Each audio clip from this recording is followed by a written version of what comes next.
What's good, guys? Elm7 here, back again with another review. This time we're taking a look at another new 2026 set, the Starship Collection AT-AT. Alright, so it's got your, pseudo-Ultimate Collectors vibe going on with the box. 18 plus, like they all are. 75 440 and 525 pieces. And then it comes in at $64.99 in the US and $84.99 in Canada. And as usual, we will talk about the price in a second. This one is a little different than the other Starship collection, as this is our first, walker in the collection. And we also get a bonus ship. As you can see, there's a little Snowspeeder. So, taking a look at the back of the box, you get one still frame from the movie where the Snowspeeders obviously wrap around the legs of the walker. You have the dimensions. It is 7.5 inches long by 6.5 inches tall. And then just a slightly different view of the box there. Instruction booklet is, again, our same boring white one that we've been seeing forever now. I do want to point out the little homage to the Ultimate Collector's version of the AT-AT that does this exact same image. That's a fun little nod, if you ask me.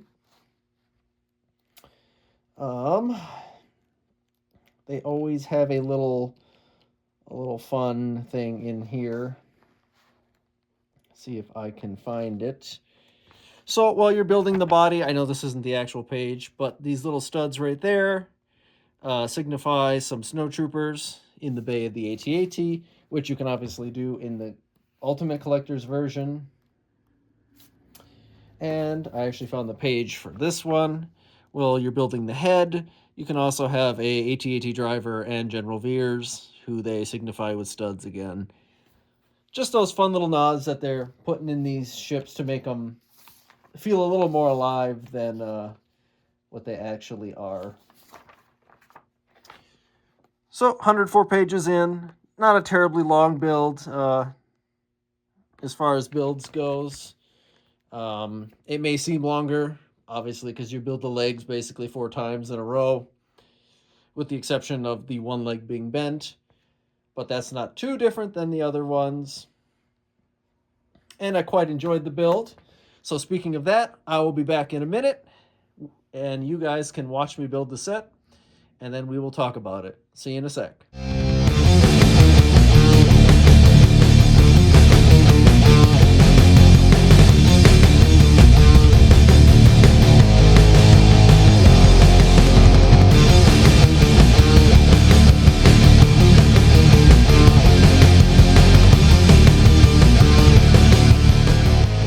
All right, and we're back after a quick build session.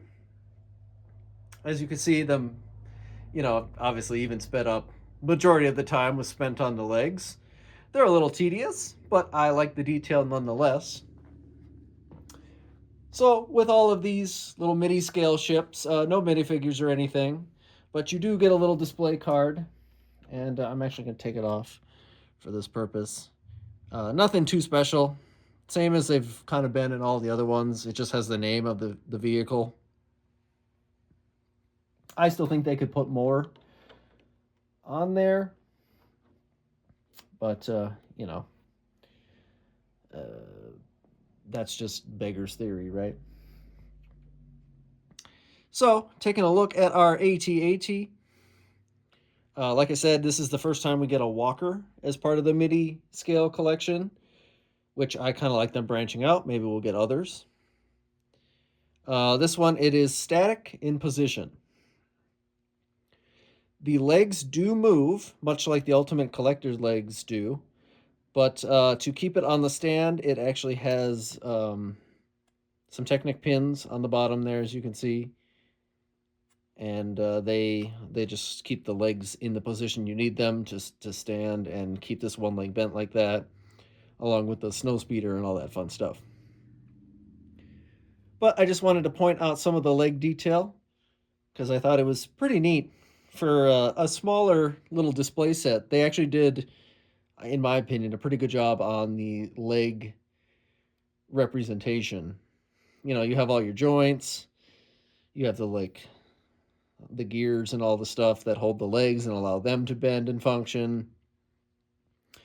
And they didn't skimp on any of the feet like they do in like regular play scale ATATs, which I really enjoyed. Usually they cut the inner side of the foot so that the legs can all be together, even though that's not how they really work. Like that. Has some decent, albeit small, details on the back there. I think they did pretty well at this scale for this ATAT. And there's the head detail, the guns move. That's always nice. You know, and the head does have some swivel to it, which is a expected but nice detail. As far as sets goes nowadays, you know, could have easily been the case where the head was locked into a fixed position or something, and that would have been a problem. So I like being able to say, oh, they did the thing we all expected them to do, and it does all that stuff. The only downside, and it's only a downside if you're being super pedantic about it, the head doesn't open, but there's literally no reason to do it. You don't get a minifigure. It's not big enough for a minifigure, so therefore there's no reason to open any of that. And the body also does not open, but it is completely solid on the inside. I wonder if I can take. No, I guess not. It's all compacted tiles. Or I show you where the little snow troopers are. They're obviously up here. So I guess I'll have to leave that to, if you get the set and build it yourself, you can experience the little snow troopers that they threw in there. But yeah, so let's talk about the price. 65. And it's okay. I'm thinking about it. 525 pieces, $65. You know, it's meant to be more display oriented. I don't think that's too bad.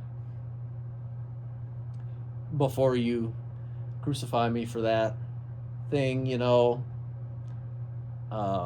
it is.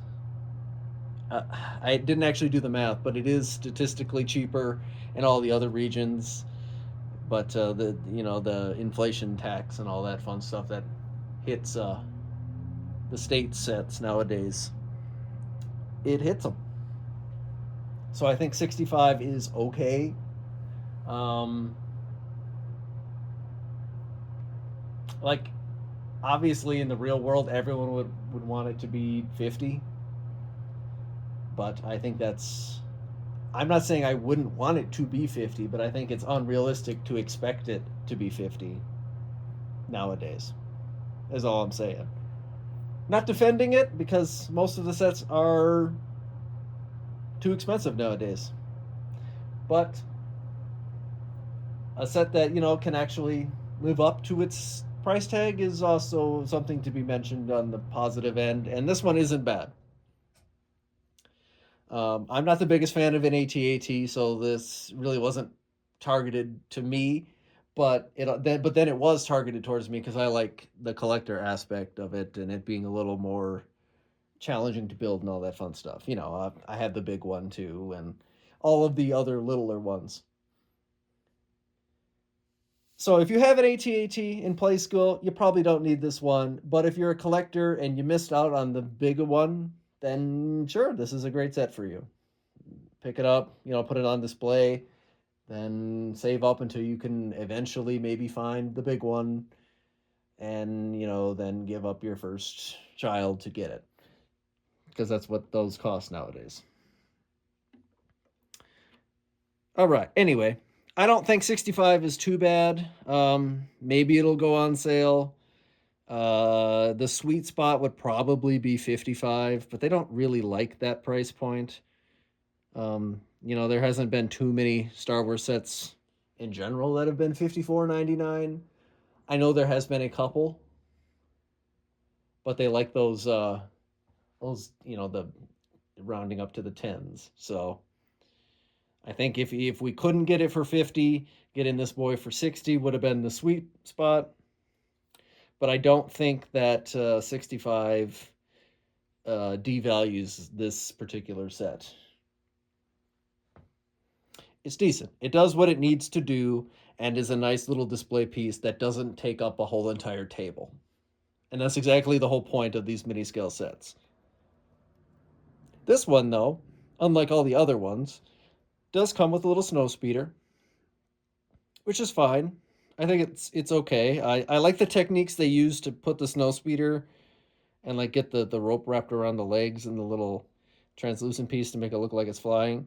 The Snowspeeder itself, I don't think is anything impressive or crazy.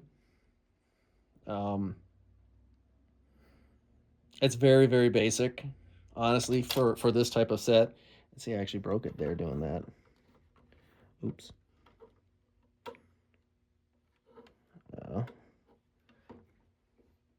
So the set isn't fragile by any means, but don't pick it up like that. Pick it up by the stand. Don't pick it up by the legs like a dum-dum head. Or it surprisingly enough will come apart.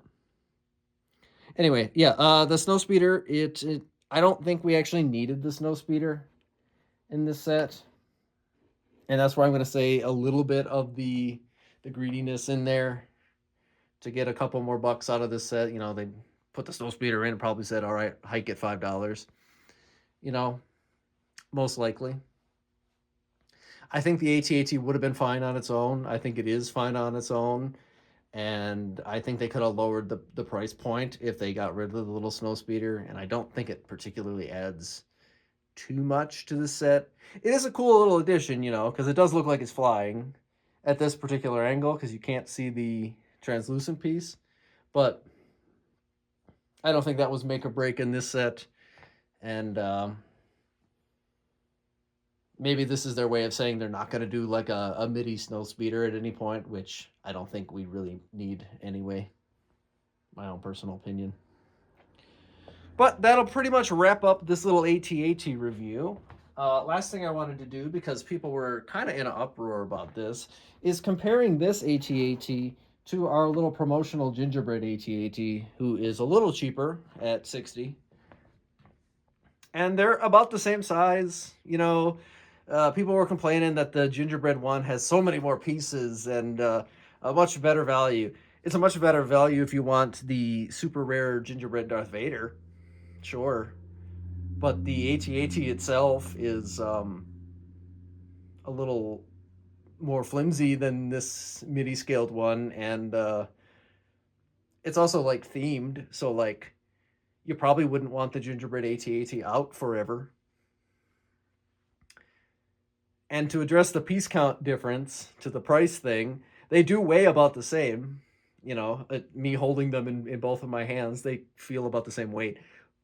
But the gingerbread AT-AT has a million little studs on it. That's why it has so many more pieces. All the like the frosting and the decorations and stuff and the little bows and all that. Those pieces add up. The gingerbread one is a little bigger, but it's also like really small for a play scale set. So, you know, the complaining is always there and always a thing. If you like the other MIDI scale sets and have any, the AT-AT will do fine in your collection and add, you know, a little bit of diversity being a walker. And if you only care about play scale sets, then don't get this one because it's not for you. Wait until the middle of this year when we get one from the Mandalorian movie, rumored. All right, now we'll wrap it up. With that, I think this is a pretty decent little one. I like that it's, you know, our little foray into walkers as a MIDI scale set. And I could give or take the Snowspeeder in this one. I don't think it really matters. But let me know what you guys think, and I'll see you guys next time.